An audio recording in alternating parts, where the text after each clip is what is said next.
मित्रों हम tablet of medicine का अध्ययन कर रहे हैं और जैसा कि अब तक आप जानते हैं ये जो टैबलेट थी यज़्द के एक फिजिशियन जिनका नाम था आका मोहम्मद रज़ा के ऑनर में अवतारित हुई थी। इस टैबलेट के अंदर 4 मुख्य विषय हैं जिनको युग अवतार ने टच किया है।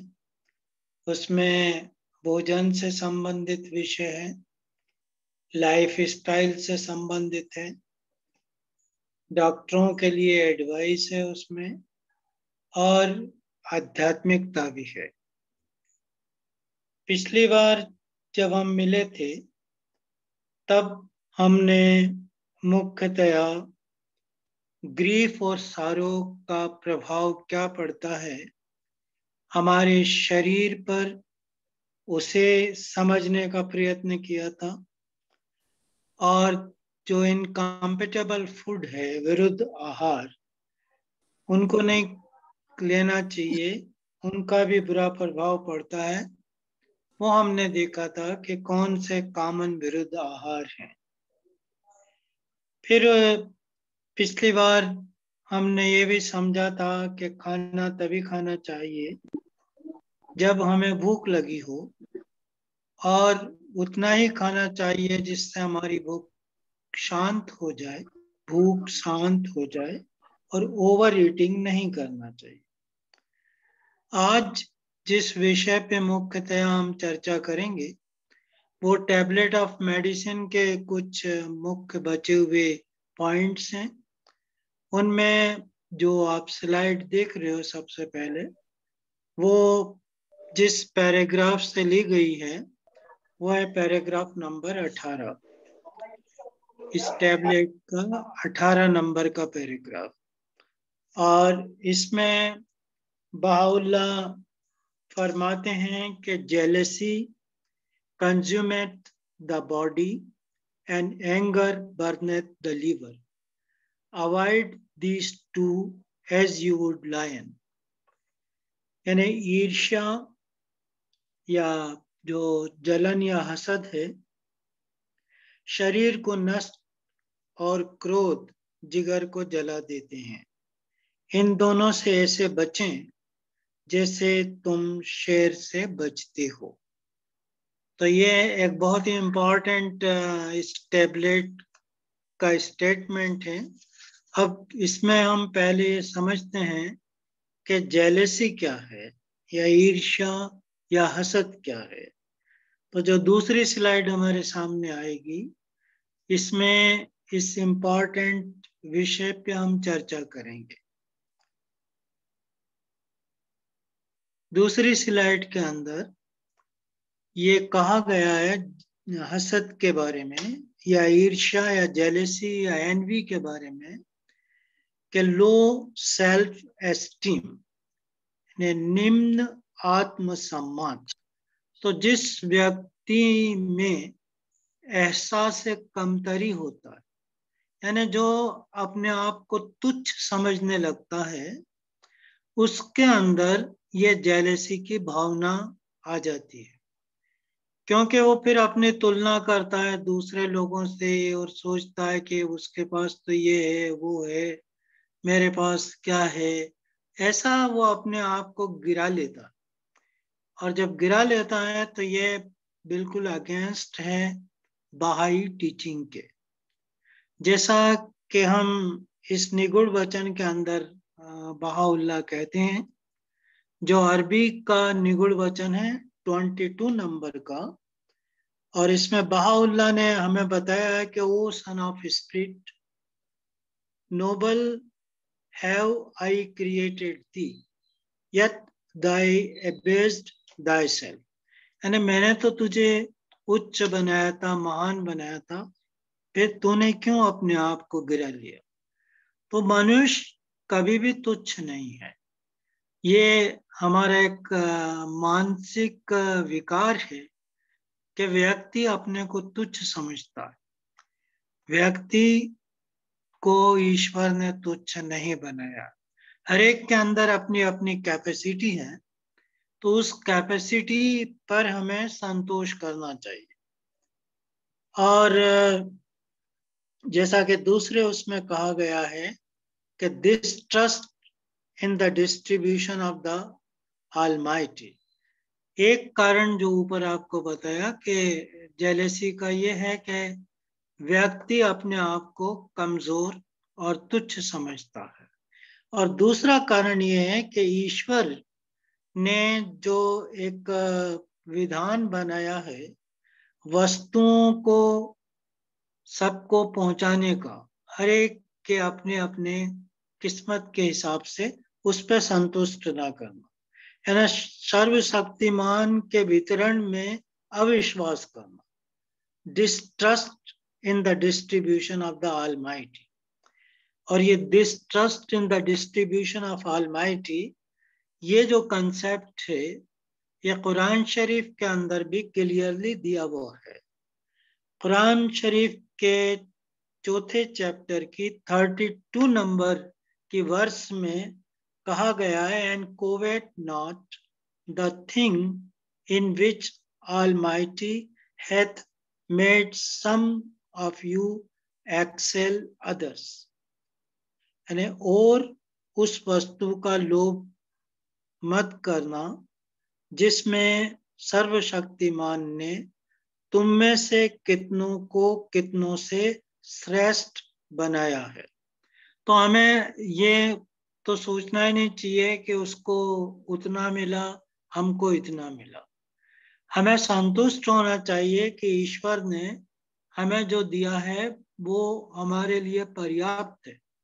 और अगर ये हम अपने आप में अपना लेते हैं इस गुण को हम बोलते हैं सेल्फ सेटिस्फैक्शन का। बहाउल्लाह ने इसी टैबलेट में एक शब्द यूज किया है, कनात। कनात करना यानी जो आपके पास है उससे ही संतुष्ट हो जाना और उससे आगे की लालच न करना। ये आपको कई बुराई से बचा देता है ये गुण, और उससे आप जेलेसी से भी बच जाते हो और आपका जो समय है वो पॉजिटिव थिंकिंग और पॉजिटिव कार्य के अंदर खर्च होता। तो ये बात हमें याद रखना चाहिए जो निगुण वचन के अंदर कहा गया और जिसका रेफरेंस कुरान शरीफ के अंदर भी हमें मिलता है। उसके बाद जो अगली स्लाइड है उसमें हम देखेंगे कि जेलेसी या जो हसद है वो एक आग की तरह है और इसके क्या प्रभाव पड़ते हैं। तो इसका जो प्रभाव है, अगर व्यापक प्रभाव को देखें, उसके बड़े प्रभाव को देखें, तो समाज पर भी इसका प्रभाव पड़ता है और शरीर पर भी इसका प्रभाव पड़ता है। अब समाज पे क्या प्रभाव पड़ता है?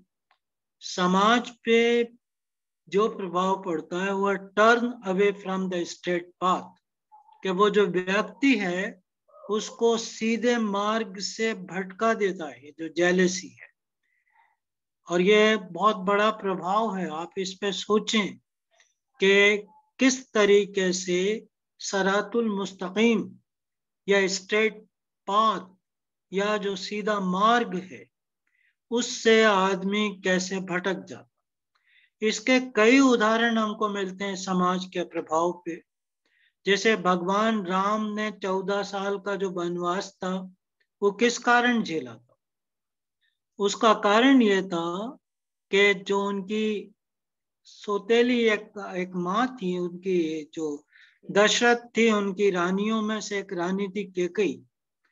तो कैकई की जो मेड सर्वेंट थी, उसकी जो नौकरानी थी मंत्रा, उसने कैकई के कान में पॉइजन डाल दिया, उसको बहका दिया और उससे कहा कि अगर राजा दशरथ राम को सिंहासन दे देंगे तो तुम्हारे भरत का क्या होगा और तुम्हारा क्या होगा? तुम तो मेरी तरह मेड सर्वेंट बन के रह जाओगे। तो मंत्रा की ये बकवास उनको ऐसा छू गई कि वो भगवान राम का पूरा मान और सम्मान रखने के बाद भी उन्होंने षड्यंत्र रचा भरत को सिंहासन दिलवाने के लिए।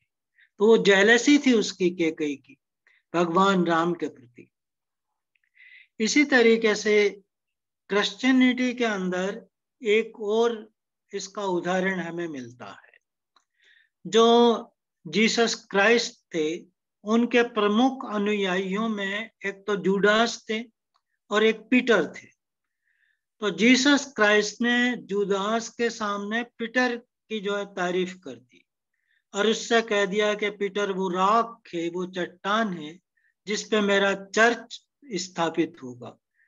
बस ये बात जूडास को बुरी लग गई और वो न केवल पीटर के बल्कि जीसस के भी विरुद्ध हुए और जो उनका क्रूसिफिकेशन हुआ, उनको सूली पे चढ़ाया गया, तो इसमें जूडास का बहुत बड़ा हाथ था। तो कैसे जेलेसी ने, जो कितना सम्मानित था जीसस की नजर में, कहां से कहां उसको गिरा दिया। फिर आप अब्दुल बहा के साथ मोहम्मद अली जो संविदा भंजक के नेता थे उनके बारे में जानते हैं कि उनकी महत्वाकांक्षा ने उनको कहां से कहां पहुंचा दिया।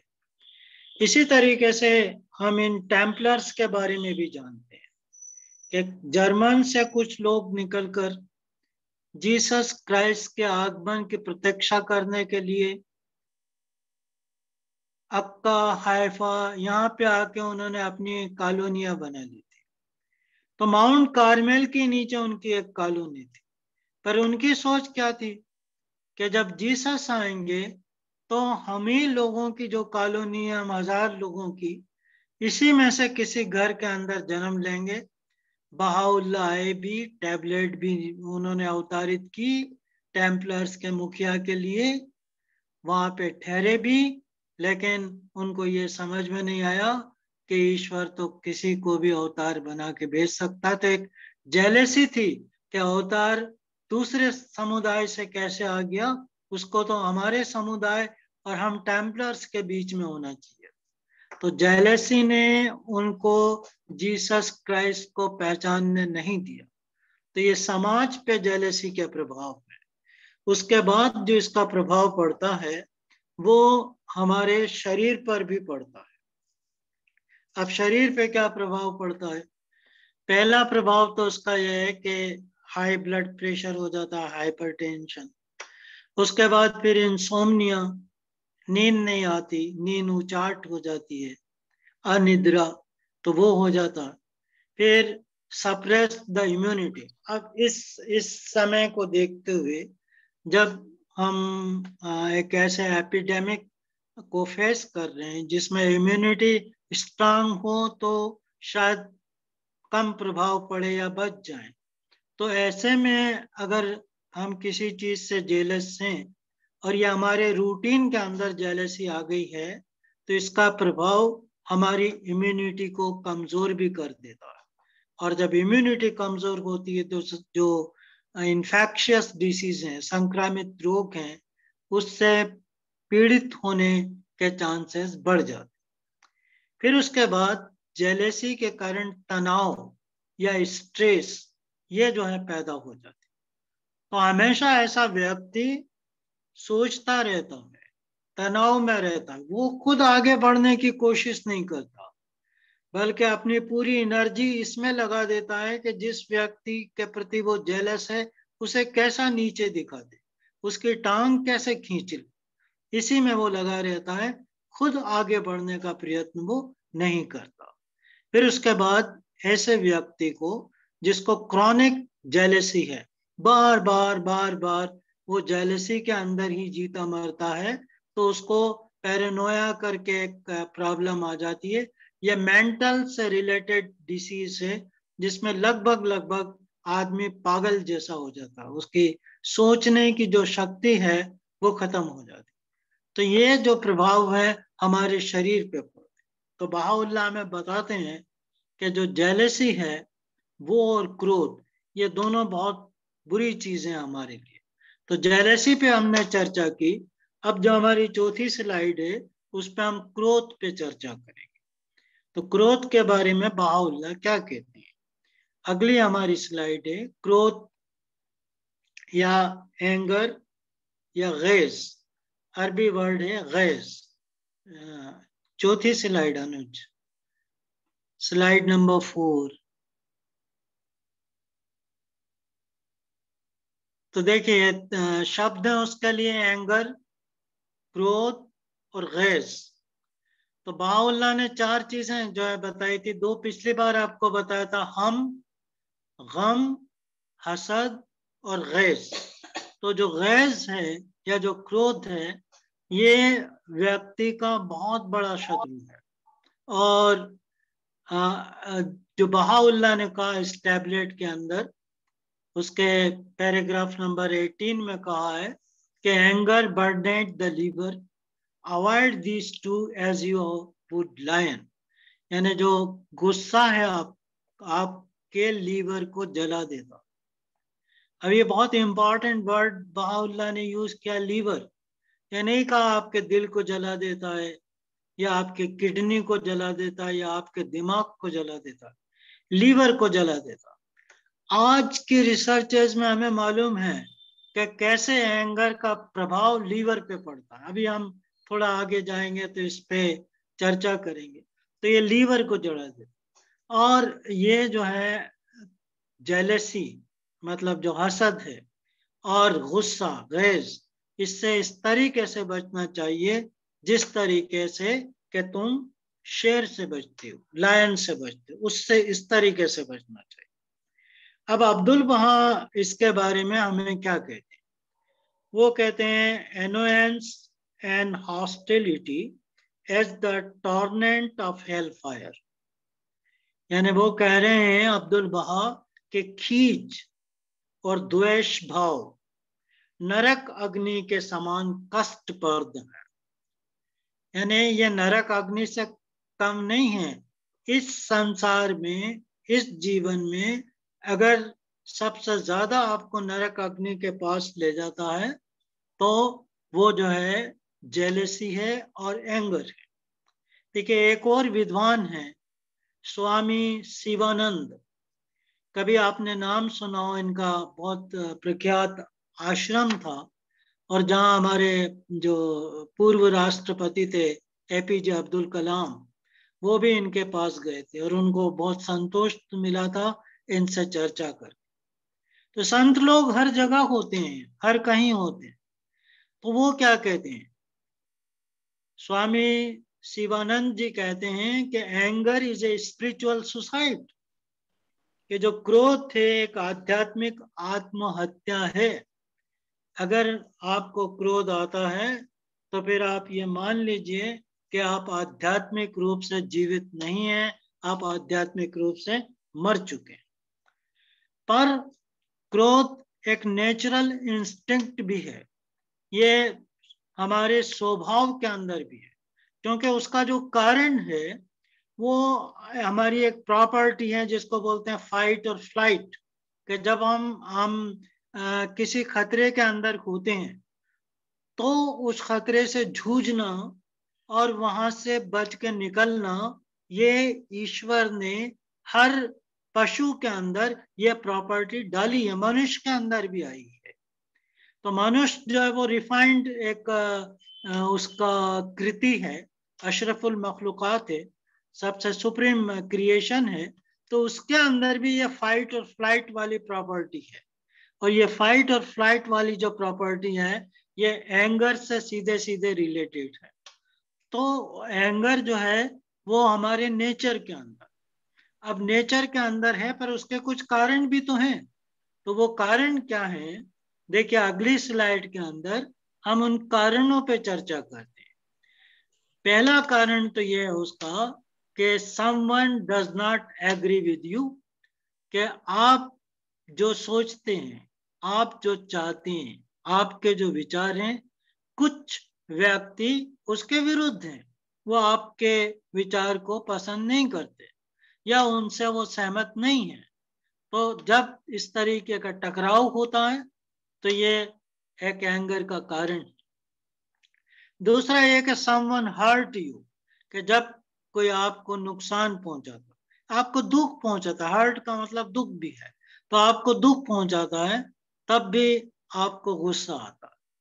फिर तीसरा कारण ये है कि समवन मिसचीव्स विद यू, कि कुछ जो है आपके साथ बुरा बर्ताव कर, आपके साथ अच्छी लैंग्वेज में बात नहीं करता। हमारे लिए ठीक नहीं है हम उस तरीके की लैंग्वेज बोलें, तो यहाँ अपने डिस्कशन में भी हम वैसे शब्द यूज नहीं करते हैं।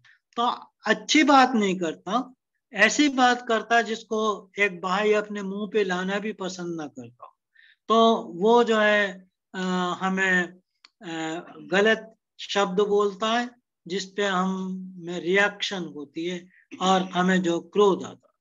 देन समवन अपोजेस यू, कि आप जो कहते हैं उसका उसके विरुद्ध वो बोलता है, तो उससे आपको गुस्सा होता है। और impact of your past life, अब देखिए जो आपका बचपन है, आपका चाइल्डहुड है, उसके अंदर किस तरीके की ट्रेनिंग आपको मिली है, ये भी बहुत असर डालता है। अब एक बाहरी परिवार को ये सोचने की बात है कि वो अपने बच्चों को किस तरीके से ट्रेन करें। से मान लो आपके परिवार में आप अपने छोटे भाई बहन माता पिता इनके साथ डिस्कस करते रहते हो, ऊंची आवाज में इनसे बात करते, तो आपका बच्चा क्या सीखेगा? उसके लिए तो ये कॉमन बात हो जाएगी, क्या हमने तो यही देखा हमारे घर में, कोई बुरी बात तो है नहीं इसमें। तो वो जो उसकी चाइल्डहुड की ट्रेनिंग, ट्रेनिंग तो ज्यादा अच्छा शब्द नहीं है, लेकिन जो उसका अनुभव है चाइल्डहुड का, वो जो अनुभव है वो आगे जाकर उसमें विराट रूप ले लेता है और वो एंगर के रूप में प्रदर्शित होने लगता है। इवन उसके चाइल्डहुड में खिलौने छीन लेना, बच्चों को मारना पीटना, चुगली करना, ये सारी बातें उसके अंदर आ जाती। तो ये जो है मेन काजेज हैं एंगर की। अब उसके बाद फिर अगली स्लाइड में हम देखेंगे कि जो एंगर है उसका इफेक्ट क्या होता है, जो प्रभाव है एंगर के क्या होते हैं। तो एंगर का जो प्रभाव है शरीर पे भी पड़ता, हमारी बॉडी पे भी, हमारे ब्रेन पे भी पड़ता है, और जो बहाउल्लाह ने कहा लीवर पे भी इसका प्रभाव पड़ता है। तो बॉडी पे प्रभाव क्या पड़ता है? तो enhances the breathing and the heart beats, कि जब गुस्से में व्यक्ति होता है तो उसकी सांस भी तेज तेज चलने लगती है और उसकी दिल की धड़कनें तेज हो जाती। यहाँ तक कि अगर वो कुछ बोलना चाहता तो उसकी जो जबान है वो लड़खड़ाने लगती है, इतना इम्बैलेंस हो जाता है उसके अंदर। फिर उसके बाद उसमें पसीना छूटने लगता, इनिशिएट द प्रेस्पायरेशन, तो पसीना उसको आने लगता। Then tightness of the muscles, उसकी जो मसल्स होती हैं उसके अंदर अकड़न या जकड़न जैसी आ जाती, तो खिंचाव मसल्स के अंदर होने लगता। और उसके बाद फ्लशिंग ऑफ द फेस, जो सर्कुलेशन है वो ब्रेन से अलग हटकर हमारी स्किन की तरफ आने लगता, और फिर जो हमारी स्किन है उसका रंग बदलकर लाल होने लगता, खासकर फेस पे उसका प्रभाव दिखने लगता, तो जो फेस है वो लाल हो जाता। तो ये और बहुत सारे इफेक्ट हैं, लेकिन ये कुछ इफेक्ट हैं जिससे आप भली भांति परिचित हैं। देन ब्रेन पे इसका क्या प्रभाव पड़ता है? तो ब्रेन इंस्ट्रक्शन देता है, हमारे शरीर में हमारे किडनी के पास एक ग्रंथि होती है एंडोक्राइन ग्लैंड, और उस एंडोक्राइन ग्लैंड को ये ब्रेन इंस्ट्रक्शन देता है, उसको आदेश देता है, और कुछ केमिकल्स रिलीज होते हैं जिसको हम कैटेक्लोमाइंस के नाम से जानते हैं। और जब ये केमिकल्स रिलीज होते हैं तब वो सारे प्रभाव जो आपको ऊपर बताए थे वो प्रभाव हमें दिखाई देने लगते हैं। तो ये ब्रेन पे प्रभाव पड़ता। देन उसके बाद बहुत ज्यादा हो तो व्यक्ति फिर जो है खड़ा भी नहीं रह सकता, उसको चक्कर आने जैसा लगता है, डेजीनेस जैसी हो जाए। अब लीवर पे क्या प्रभाव पड़ता है? मित्रों, आपको पहले भी बताया था कि लीवर जो है हमारे शरीर की सबसे बड़ी ग्रंथि है और ये एक साइलेंट वर्कर है। हमारी बॉडी की ये केमिकल लेबोरेटरी है। और आपको याद होगा कि ये 500 से भी अधिक काम करती है। तो उसके बहुत सारे कामों में एक काम यह है कि आपके भोजन के साथ अगर कोई विषैली चीजें हैं, विषैले पदार्थ हैं, टॉक्सिक सब्सटेंसेस हैं, तो लीवर उन टॉक्सिक सब्सटेंस के प्रभाव को खत्म कर। लेकिन जब आप बहुत ज्यादा गुस्सा करते हो और ये आप में क्रॉनिक हैबिट बन जाती है ना, बार बार रिपीट होता रहता आपके अंदर और इसको नियंत्रित करने का आप कोई प्रयत्न नहीं करते हो, तो जब आप उसको नियंत्रित करने का प्रयत्न नहीं करोगे तो ये आपके लीवर को विषवाक्त बना देगा, ये आपके लीवर को टॉक्सिक कर देगा। और जब टॉक्सिक कर देगा तो जो टॉक्सिक मटेरियल को रिमूव करने का काम था वो काम ये नहीं कर पाएगा। ये टॉक्सिन आपके शरीर में इकट्ठे होते रहेंगे और आपकी हेल्थ को स्पॉइल कर देंगे। बड़ी से बड़ी डिसीज भी हो सकती है, क्योंकि लीवर तो जो है की ऑर्गन है। आप जो भी खाते हो वो आपके शरीर में तभी काम आता है जब वो लीवर से पास होके आगे की तरफ जाता। तो बहुत सारे लीवर के काम में जो डिटॉक्सिकेशन है वो नहीं हो पाएगा और फिर उसका आपका शरीर जो है प्रभावित होगा। अब अगली स्लाइड के अंदर जो ईर्ष्या या हसद है और क्रोध है, एंगर है, इससे कैसे बचे। तो बहाउल्लाह ने इसी टैबलेट में कहा है कि इन दोनों से ऐसे बचो जिस तरीके से कि तुम शेर से बचते हो। अब ये जो बात है कि तुम वैसे बचो जिस तरीके से कि तुम शेर से बचते हो, तो इस पे एक बहाई ब्लॉगर्स हैं, उनका नाम है सुसान गेमेग। सुसान गेमेग जो ब्लॉग लिखते हैं 22 उस पे, तो एक बहुत बड़ा बहुत सुंदर ब्लॉग है उनका। इसी पे इसी कोटेशन पे बाउल्ला के जेलेसी से और एंगर से, ईर्ष्या और क्रोध से ऐसे बचो जैसे तुम शेर से बचते। तो वहां वो ये बताते हैं कि इसके लिए सबसे जरूरी आपको ये है कि आप ये महसूस करें कि शेर आपके सामने है। अगर इसको आप निग्लेक्ट करोगे कि शेर शेर सामने है और आप ये कहो कि नहीं कोई शेर सामने नहीं है, तो आप उसको फेस नहीं कर पाओगे। तो सबसे पहली बात तो ये कि आपको ये फील होना चाहिए कि शेर हमारे सामने, और ये शेर कौन सा है, वो शेर है आपका जेलेसी और एंगर। तो ये दो मिलके एक शेर है। तो ये एक शेर आपके, एक लायन आपके सामने है। अब लायन आपके सामने है तो इससे बचने का तरीका क्या है।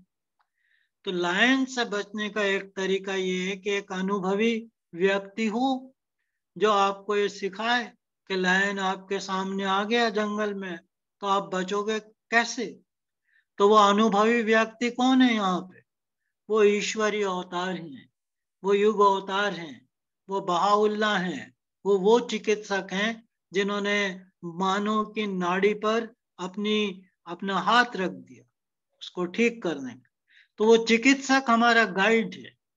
तो वो गाइड आपको बताएगा, फिर आपको वो टूल्स देगा, वो साधन देगा कि कैसे आप इस शेर से, इस जेलसी और इस क्रोध से बचो। तो वो साधन क्या है आपके पास, वो साधन है उस ईश्वरीय अवतार और उसके द्वारा जो अपॉइंट किए गए सेंटर फिगर्स हैं उनकी राइटिंग। तो बहाउल्लाह की राइटिंग और अब्दुल बहा की राइटिंग, उसको सुबह शाम पढ़ना है, उस पर विचार करना है। और उसमें से बहुत सारी राइटिंग विशेष रूप से अब्दुल बहा ने, आप सर्च करोगे तो आपको मिल जाएगी। बहुत कुछ कहा है एंगर के बारे में और उसको कंट्रोल करने के बाद। तो क्योंकि ये एक आध्यात्मिक डिसीज है, तो इसको आध्यात्मिक रूप से आप कंट्रोल कर सकते हो, इसको प्रार्थना से आप कंट्रोल कर सकते हो। तो जो उपाय बताए गए हैं उसको हमें सोचना चाहिए और राइटिंग को सुबह शाम पढ़ के उस पर चिंतन मनन करना चाहिए। फिर इसी ब्लॉग के अंदर जो सुसान ने हमें बताया, उन्होंने एक सुंदर सी कहानी बताई, एक चिरोकी की कहानी। एक ट्राइब्स है अमेरिका के अंदर, जनजाति है चिरोकी के नाम से। तो उसमें एक बूढ़ा व्यक्ति है जो हम अगली स्लाइड, ये सॉरी इसी स्लाइड के अंदर हम देख पा रहे। तो एक बूढ़ा आदमी है, उसकी कहानी इस ब्लॉग के अंदर हमको बताई गई है। तो वो बूढ़ा आदमी अपना जो ग्रैंड सन है, उस ग्रैंड सन को ये सुना रहा बूढ़ा आदमी के दो भेड़िए हैं जिनके बारे में जो आपस में लड़ रहे हैं। तो दो भेड़िए हैं, उनकी कहानी वो बता रहा है अपने ग्रैंड सन को, अपने पोते को, कि दो भेड़िए आपस में लड़ रहे हैं। एक भेड़िया जो है उसमें अवगुण है, बुरा है, वो बैड है, उसमें गुस्सा है, एंगर है, उसमें हसद है, जेलसी है, ईर्ष्या है, उसके अंदर ईगो है और वो झूठ बोलता। तो जो सारे अवगुण हैं वो एक भेड़िए के अंदर। दूसरा जो भेड़िया है उसमें सब अच्छाइयां हैं, उसमें बुराई की बजाय अच्छाई है, उसमें गुस्से की जगह शांति है, उसके अंदर जेलेसी की जगह कंप्रेशन है, उसमें ईगो की जगह ह्यूमिलिटी है, उसमें फॉल्स की जगह ट्रूथनेस है। तो ये अच्छे कैरेक्टर वाला एक भेड़िया है और एक अवगुण वाला भेड़िया है। अब दोनों अब लड़ रहे हैं। तो वो पोता अपने दादा से पूछता है कि मेरे दादाजी ये तो बताइए कि इसमें जीता कौन। तो वो दादाजी उसको जवाब देते हैं अपने पोते को कि बेटा, जिस भेड़िए को जो गुण पसंद है तुम उसको खिलाओगे वही जीतेगा। तो वो भेड़िए हमारे अंदर ही हैं और हम बाहर से उसका मुकाबला नहीं कर सकते, उससे अंदर रहकर ही हमें मुकाबला करना पड़ता। तो ये जो जेलसी और एंगर है, ये दो जो हमारे प्रकृति के अंदर है, हमारे नेचर में है, हमारे अंदर की चीज है और अंदर से ही हमें फाइट करना पड़ता। एक शायर ने बहुत खूब कहा है कि जो जाते गिरामी बोलते हैं, हमारा मतलब अपना व्यक्तित्व। तो उसमें वो शायर कहते हैं कि जो नफरत थी वो तो आपकी जाते गिरामी में थी, लेकिन आप लड़ते रहे, वो बाहर जाके उससे लड़ते रहे। तो लड़ना है तो अंदर की इन चीजों से हमें लड़ना चाहिए। तो वो कहते हैं दुश्मन तो कहीं जाते गिरामी में छिपा था। ये दो दुश्मन है आपके। दुश्मन तो कहीं जाते गिरामी में छिपा था, बाहर को घुमाते रहे तलवार मियाँ जी। तो बाहर आप तलवार घुमाते रहे, अंदर ये आप पे जो है अटैक करता रहा। देन खत्म होगी। तो अब जो है बस आखिरी में ये है कि जो पैराग्राफ 29 है इसका, आखिरी वाली स्लाइड अनुज 8 नंबर के। तो इसमें जो साइंस ऑफ मेडिसिन हो, बहाउल्लाह ने इसको नोबेलेस्ट साइंस बताया। और फिर बहाउल्लाह इसमें कहते हैं by my life the physician who hath drunk from the wine of my law, his visit is a healing। यानी अपने जीवन की सौगंध खा के कहते हैं बहाउल्लाह एक डॉक्टर के बारे में कि अगर उसने उनके प्रेम की मदिरा का पान कर लिया है तो केवल उससे मिलना भर और उसकी बातचीत करना भर ही रोगी को दूर कर देता है। क्योंकि बहाउल्लाह ने इस टैबलेट में कहा है कि मेडिसिन यानी दवाइयाँ और डॉक्टर ये तो साधन है, पर जो हीलिंग का पावर है वो ईश्वर के पास। तो जो हीलर है वो तो ईश्वर है। इसलिए जो हकीम रहते हैं वो कभी भी कोई प्रिस्क्रिप्शन लिखते हैं तो ऊपर लिखते हैं हुआ शाफी, यानी जो शिफा देने वाला है, हीलिंग करने वाला वो तो ईश्वर है, तो ये तो केवल साधन है। तो इस टैबलेट के अंदर बहाउल्लाह डॉक्टर को ये एडवाइस देते हैं कि उनको उनके प्रेम की, खासकर भाई डॉक्टर हो तो उनको ये गुण अपना लेना चाहिए। इसके साथ ही हम ने टैबलेट ऑफ मेडिसिन को समझने की कोशिश की। यूं तो हर चीज में बहुत गहराई है, लेकिन जो समय था, थोड़ा बहुत हमें मिला, उसके अंदर हमने प्रयत्न किया है। आपने ध्यान से सुना, thank you very much, thank you.